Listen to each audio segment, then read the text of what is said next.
All right, so we're diving into intercultural marriages for this deep dive. Fascinating topic, right? Yeah, you've done some homework. I have, yeah. I see you've been listening to the Cultural Connections podcast. I have. That seems like a pretty good source. Yeah, it's a great starting point. They have a lot of interesting stories and perspectives. So, for people who maybe haven't really considered this before, Mm. how would you even describe what makes an intercultural marriage? Yeah, I mean, I think often we jump to like, oh, it's people from different countries. Right, different passports, easy. But it's so much more than that. Okay. The podcast, actually, one of the things they really emphasize is that it's really about any significant difference in cultural background. So not even necessarily different countries? Not even necessarily. Could be different religions. Right. Could be even, maybe different socioeconomic upbringings, like if you grew up very wealthy Oh, interesting. versus, working class. That's a huge cultural difference. Yeah, I hadn't thought about that angle. Absolutely, yeah. So even within the same country, Yeah. you can have vastly different cultural expectations just based on your family history. Yeah, that's a really good point. And I think that's something that often gets overlooked. Yeah. So we kind of have these broad strokes of what culture is, but it's so much more nuanced than that.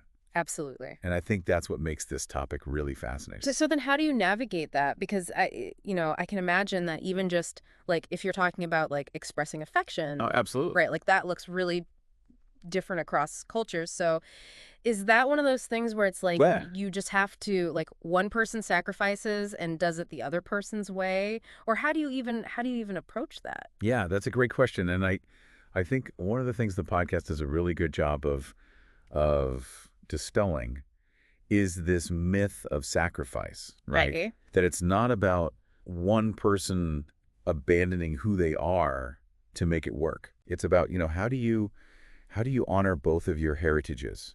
Okay. And how do you come together and create something new and unique? Yeah, I like that. That's kind of like, it's funny. When I was prepping for this, I was thinking about like almost like fusion cuisine, right? Absolutely. Where it's like you're not just eating one or the other, but you're kind of taking the best of both, and it makes this new, beautiful thing. Exactly. It's about Ugh. blending those traditions, perspectives, Yeah. and values to create something unique and enriching in the relationship. And I would imagine that probably leads to like, if you're open to it, this Mhm. like really broad perspective, right? Absolutely. Because you're no longer just seeing the world through your own very limited lens. You've hit on one of the most significant benefits of intercultural marriages: broadened perspectives. Yeah. They really do. They challenge your assumptions and expand your worldview in ways that you might not even imagine. And that's just like by virtue of like living with and loving someone. Exactly. Just by sharing your life with someone from a different background, you're constantly exposed to new ideas, traditions, and ways of thinking. It's like built-in continuing education. It really is. I love that. Yeah. And the benefits don't stop there. Okay. The podcast hosts also talked about how these relationships, even with their inherent challenges, can actually be incredibly resilient. Resilient. But isn't it harder? Yeah. Because there's so much more potential for Sure. misunderstandings, hurt feelings. It's true. You're constantly navigating cultural nuances, but that constant negotiation actually strengthens communication and problem-solving skills. Yeah. Like a workout Interesting. for your relationship, You're constantly flexing those muscles.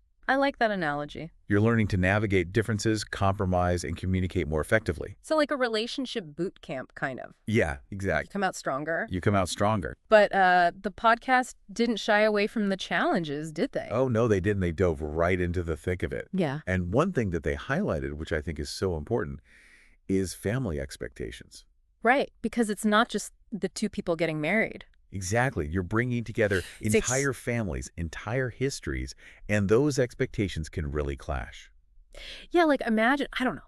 Oh, absolutely. Like if one side expects this huge wedding and the other side, they're all about like a very small, intimate thing. Oh, yeah. Like how do you even begin to? And even beyond the wedding itself, just like day-to-day life, how do you raise children? How do you manage finances? How do you even show affection? Yeah, that's a good point. Like those little day-to-day things. Exactly. Yeah. And I think that's where, the communication skills that we were talking about, that really comes into play. Right, because if you haven't built that foundation, Exactly. you're You're going to run into trouble.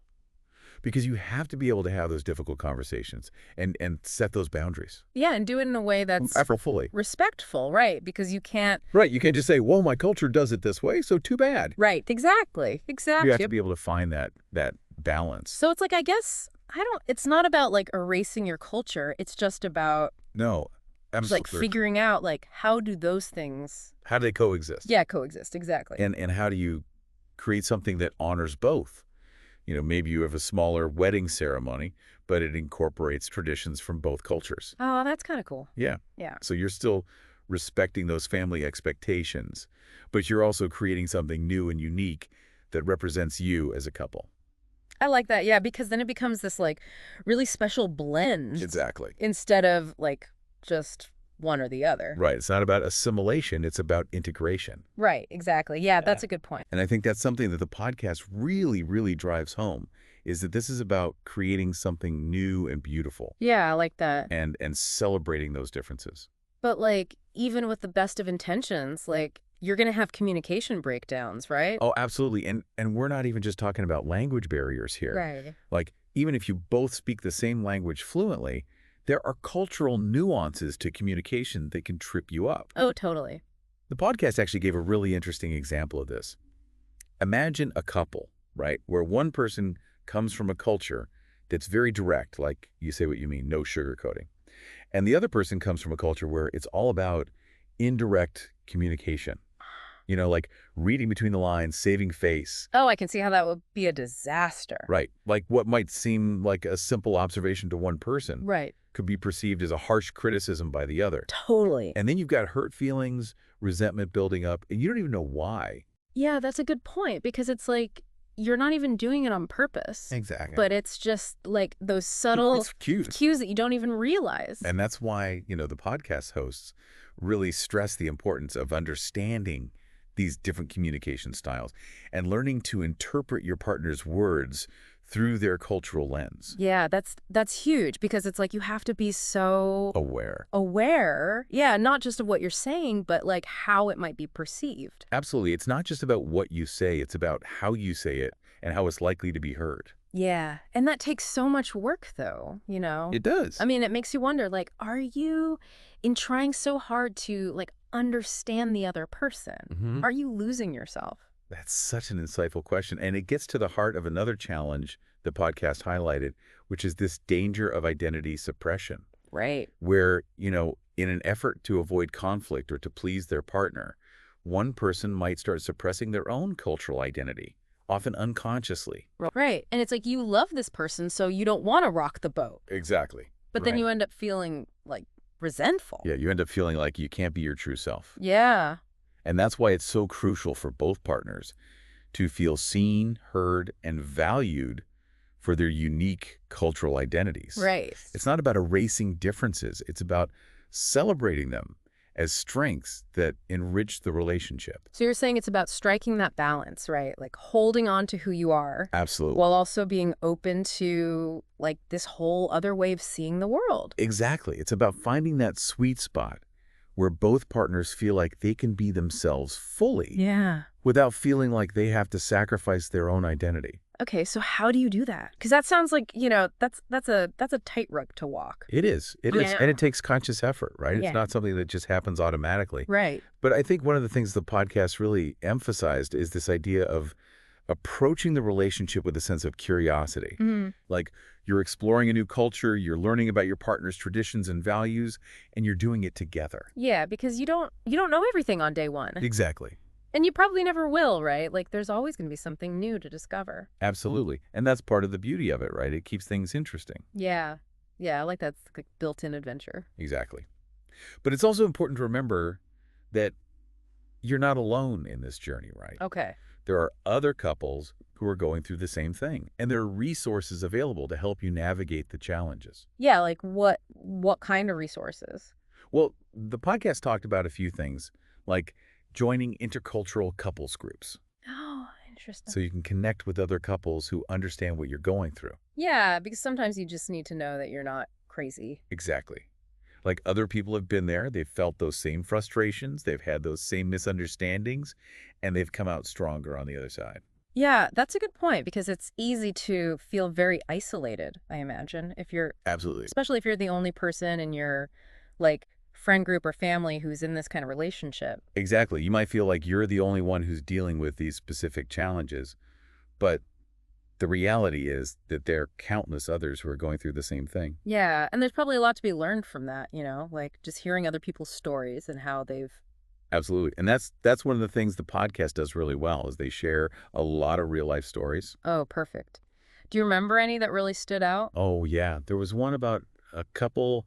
One partner was from a big boisterous Italian family, Okay. and the other was from a very small reserved Japanese family. Oh, wow. That's quite a contrast. Right. And initially both families were really skeptical. Really? Oh yeah. Interesting. But the couple, they were really committed to making it work. And they made a conscious effort to learn about each other's cultures. Like, they even took cooking classes to learn how to make traditional dishes. Oh, that's so sweet. Right. It was their way of showing respect and trying to bridge that cultural divide. Yeah, it's like it's one thing to say like, "Oh yeah, I accept your culture," but it's another thing to actually like To put in the to effort. put in the It's effort to really understand it. and to show that you're trying. Exactly. Yeah, that's really cool. And you know what?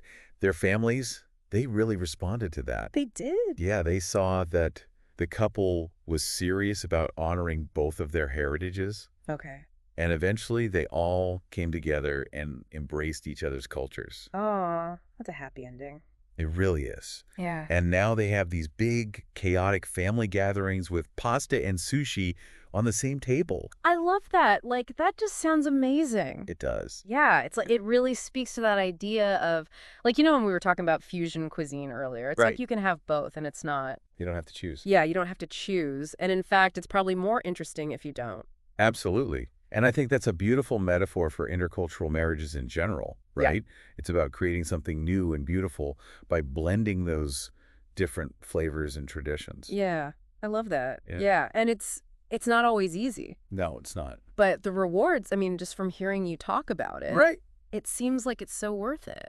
It really is. And I think the biggest takeaway from the podcast and from our conversation today is this importance of intentionality, right? Okay. Couples who thrive in intercultural marriages, they don't just stumble into it. They approach their differences with curiosity, with respect, and with a commitment to learning and growing together Yeah, it's like choosing each other every single day.